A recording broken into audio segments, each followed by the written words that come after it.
Hi friends, readers and families. Oh no, I lost my book. Oh, there it is. It's hidden under my blanket. Today we are going to read chapter 2 of The Chronicles of Narnia, The Lion, the Witch, and the Wardrobe. We left on a bit of a cliffhanger last week. We started chapter 1 and now we're going to do chapter 2. So, actually, before I get into our little recap, don't forget, now is a great time to grab your coziest blanket, some comfy pillows, some water, a snack, anything you want that makes listening to this story super cozy and comfy and fun for you. Again, I bundled up in a sweater because we're in the middle of the snow in this story. So, quick recap. In chapter 1, Peter, Susan, Edmund, and Lucy, the Pevensey children, all are staying with an old professor in the countryside because of the war going on at their home. So to stay safe, they're up there. They were exploring the big, giant mansion of a house when Lucy found a wardrobe, which is kind of like a really big dresser, in one of the spare rooms. She went into the wardrobe, at first just to find coats, until eventually she kept walking and walking inside of the wardrobe until she ended up in a snowy forest, came upon a lamppost and a fawn. So that's where we left off, and we'll see what happens next. Chapter 2, What Lucy Found There. "Good evening," said Lucy, but the fawn was so busy picking up its parcels that at first it did not reply. When it had finished, it made her a little bow. Good evening, said the fawn. "Excuse me, I don't want to be inquisitive, but should I be right in thinking that you are a daughter of Eve?" "My name's Lucy," she said, not quite understanding him. "But you are, forgive me, you are what they call a girl?" asked the fawn. "Of course I'm a girl," said Lucy. "You are, in fact, human." "Of course I'm human," said Lucy, still a little puzzled. To be sure, said the fawn. "How stupid of me, but I've never seen a son of Adam or a daughter of Eve before. I am delighted, that is to say..." And then it stopped, as if it had been going to say something it had not intended, but had remembered in time. Delighted, it went on.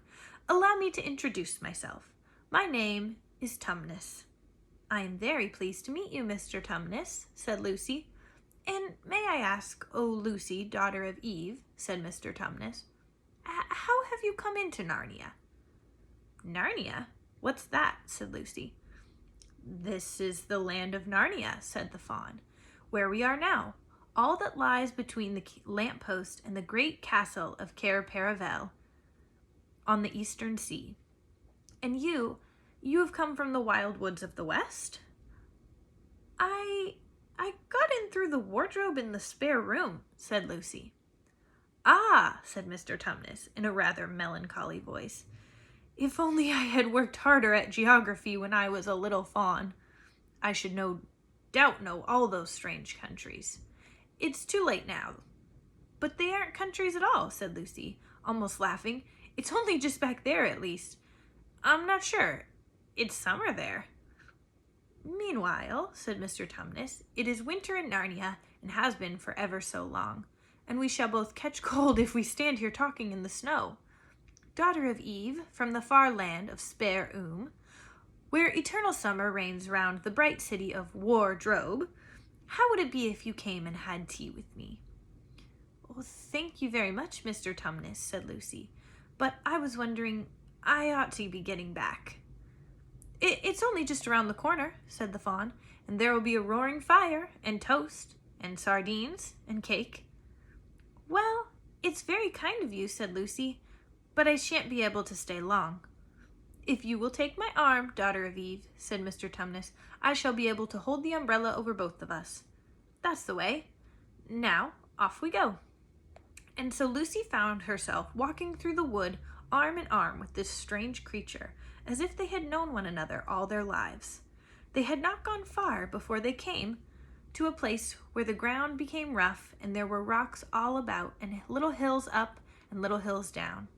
At the bottom of one small valley, Mr. Tumnus turned suddenly aside as if he were going to walk straight into an unusually large rock, but at the last moment, Lucy found he was leading her into the entrance of a cave.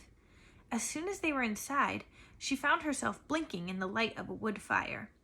Then Mr. Tumnus stopped and took a flaming piece of wood out of the fire with a neat little pair of tongs and lit a lamp. "Now we shan't be long," he said, and immediately put a kettle on. Lucy thought she had never been in a nicer place. It was a little dry, clean cave of reddish stone with a carpet on the floor and 2 little chairs.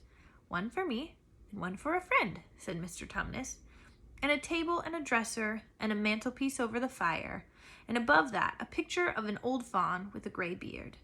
In one corner there was a door which Lucy thought must lead to Mr. Tumnus's bedroom, and on one wall was a shelf full of books.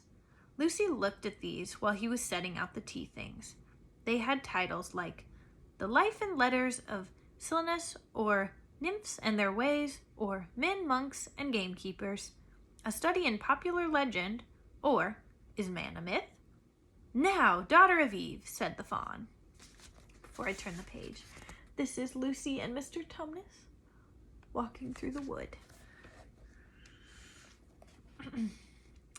And it really was a wonderful tea. There was a nice brown egg, lightly boiled, for each of them, then sardines on toast, then buttered toast, then toast with honey, then a sugar-topped cake. And when Lucy was tired of eating, the fawn began to talk. He had wonderful tales to tell of the life in the forest.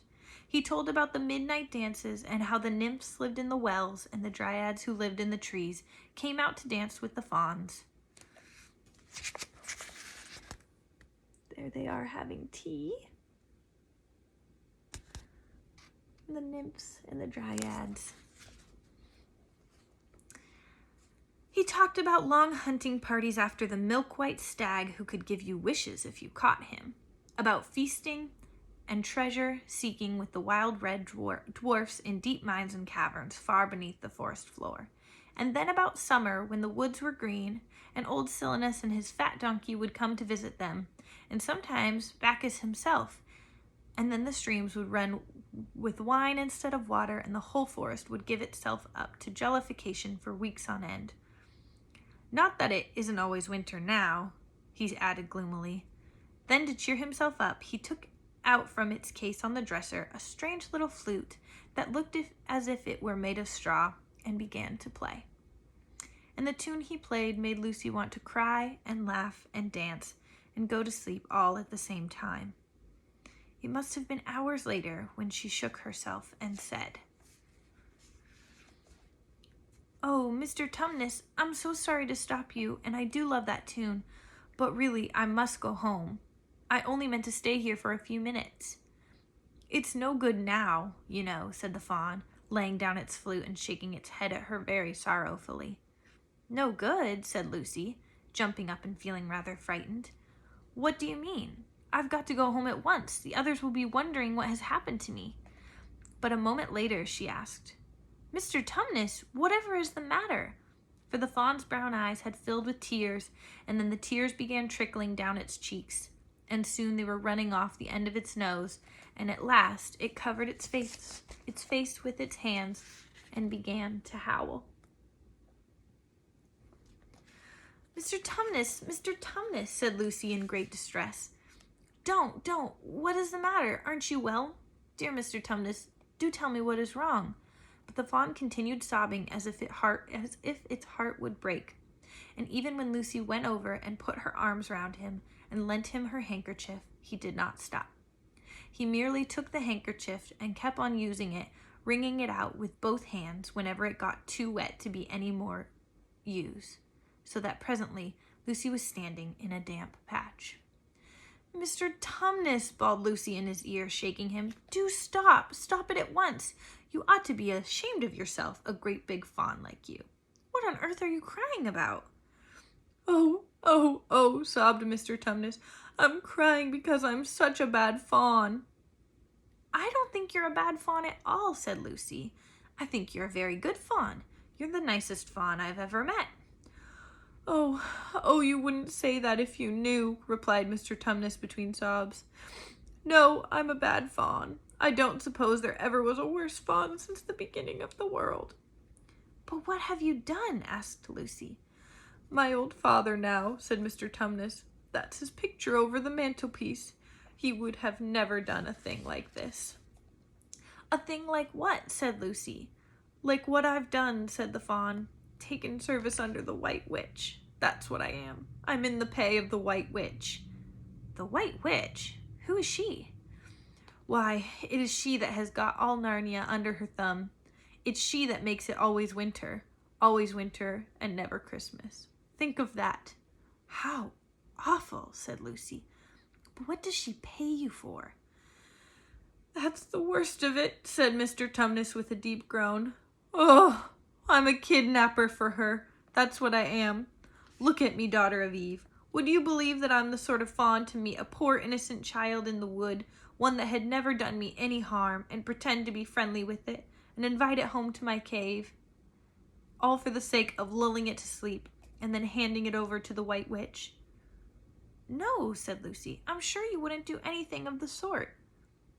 "But I have," said the fawn. "Well," said Lucy rather slowly, for she wanted to be truthful, and yet not to be too hard on him.